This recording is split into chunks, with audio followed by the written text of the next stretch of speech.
저번에 그 기계적 영감설 제가 잠깐 얘기를 드렸는데, 기계적 영감설이 뭐냐면은 이제 대부분 그림이 이제 천사가 불러주는 걸로 이렇게 그림이 그려져 있어요. 근데 이게 성령이 감동시키는 거거든요. 그러니까 성령 하나님께서 불러주면은 그거를 받아 적었다. 그게 기계적 영감설이에요. 이거는 하나님께서 완전히 그 글자 하나하나를 물론 성경이, 모든 성경이 글자 하나하나가 전부 다 하나님의 감동으로 받은 것입니다. 근데 이렇게 불러주는 대로 썼다. 그러니까 그 기자의 아무런 느낌과 그게 들어갈 수 없다라고 하는 것이 기계적 영감설이고, 근데 저는 이게 아니라고 봅니다. 우리가 믿어야 될 만한 것은 유기적 영감설이에요. 그 사람의 성격이라든지 그 사람의 지성, 그 사람의 문화적 성향, 그런 것들을 다 존중해서 쓰셨다라는 게 유기적 영감설인데, 이름이 좀 어려워요. 뭐 유기적, 기계적, 하여튼 뭐 그런데 그게 결론적으로 뭐냐면은 그 성경을 볼 때 여러 가지 시각이 왜 나오냐면은 그 사람을 존중해 준 거예요.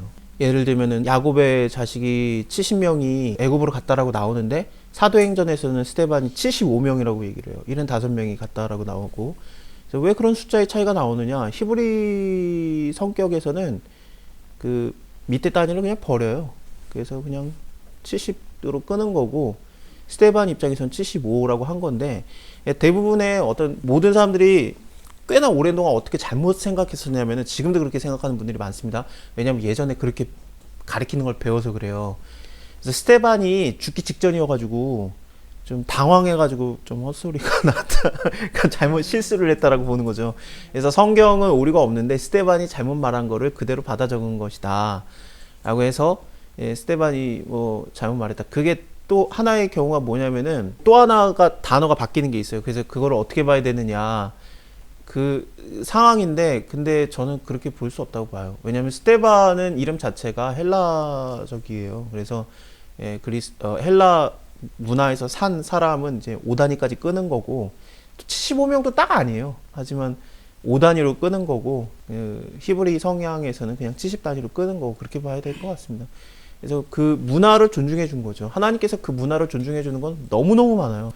아브라함과 하나님께서 언약을 맺을 때, 내가 뭘 봐야 하나님께서 나를 도와줄 줄, 나에게 그 약속의 자식을 줄 줄 내가 어떻게 믿겠습니까? 그랬더니 하늘의 별을 봐라, 뭐 그리고 뭐 모래를 봐라, 뭐 그것도 얘기하실 때, 그때 아브라함이 그거를 완전하게 좀 짚고 넘어가길 원해요. 그래서 동물을 쪼개거든요. 동물을 쪼개가지고 그거를 준비하는 거죠. 새는 작으니까 안 쪼개는데, 그 사이를 하나님께서 이제 지나가신 겁니다. 이게 불이 지나갔다고 나오는데 하나님이 지나가신 거죠. 그거는 그때 당시에 고대 문화 근동에서 사용했던 방법인데, 계약을 맺을 때 동물을 반으로 쪼개요. 그래서 지나가는 겁니다. 내가 계약 파기하면 내가 이 동물처럼 내가 몸이 쪼개지겠다라는 그런 상징이에요. 예전에는 글 쓰는 것도 비싸고 글 쓴 사람이 별로 없었어요. 서기관을 따로 고용해야 되고 워낙에 비싸요. 그래서 글을 잘 안 썼는데, 그러니까 문서도 쓰는 게 아니죠. 심지어 얼마 전까지만 해도 미국에서도 뭐 이제 서로 악수하면 그게 계약이지, 뭐 쓰는 게 뭐가 있었겠습니까? 하나님이 왜 그 사이를 지나가느냐? 하나님이 내가 약속 안 지키냐? 그러면 내가 몸이 쪼개지겠다라는 하나님의 약속이었습니다. 그 아브라함의 수준을 맞춰준 거예요. 그런 것들이라든지 쓰는 것을 당연히 맞춰주기도 하고 그렇습니다. 그러니까 뭐 성경에서는 해가 뜨고 해가 진다라고 나오는데, 그러니까 이제 지동설, 천동설 얘기가 한참 나왔던 거 아닙니까? 성경에 보면 해가 뜬다라고 했다. 그러니까 지구는 가만히 있고 지구가 중심이다. 그렇게 해가지고 뭐 난리가 났었던 거잖아요, 중세 때. 근데 그게 하나님께서 그 사람의 성향을 맞춰준 거예요. 그래서 사람 입장에서 볼 때 하나님께서 기계적 영감설로 썼으면 어떻겠습니까? 태양이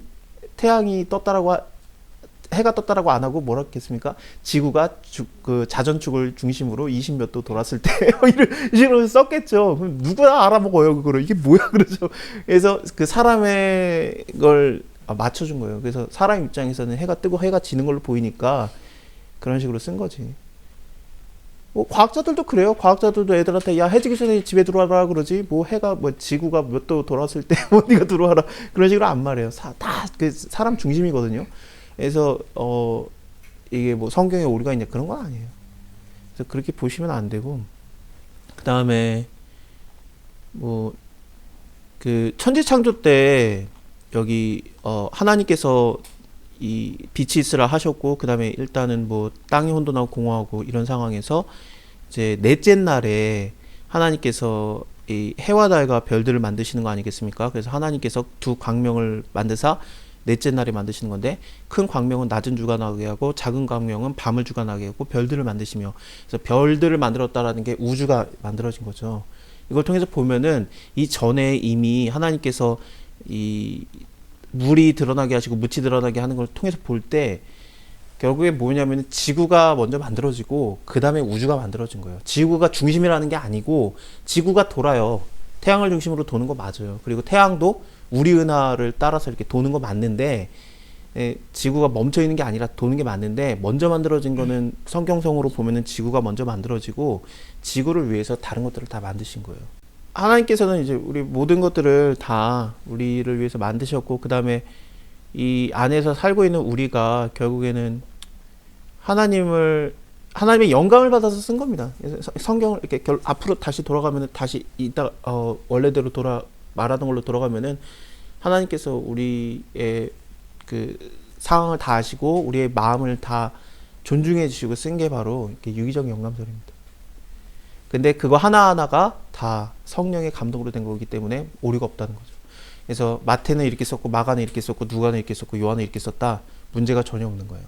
예를 들면 뭐 요한의 입장에서는 예수님이 정오 12시까지 정오 12시까지 고난을 받으시다가 그 다음에 재판입니다. 정확하게는 요한복음에서는 재판을 받으시다가 그 다음에 십자가 지시는 게 12시에 달려 들어가시는 것처럼 나오는데, 분명히 딴 데서는 9시부터인데 이거 오류 아니냐? 그게 아니라 그 사람의 시각을 존중해 줍니다.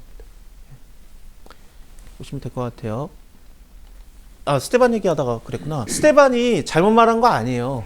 왜냐하면은 그때 대제사장들과 그 종교 지도자들 앞에서 얘기를 할 때 네가 하나님의 말씀을 모세 율법을 망가뜨렸지, 그걸로 갖다 고소를 걸어요, 스테반에게.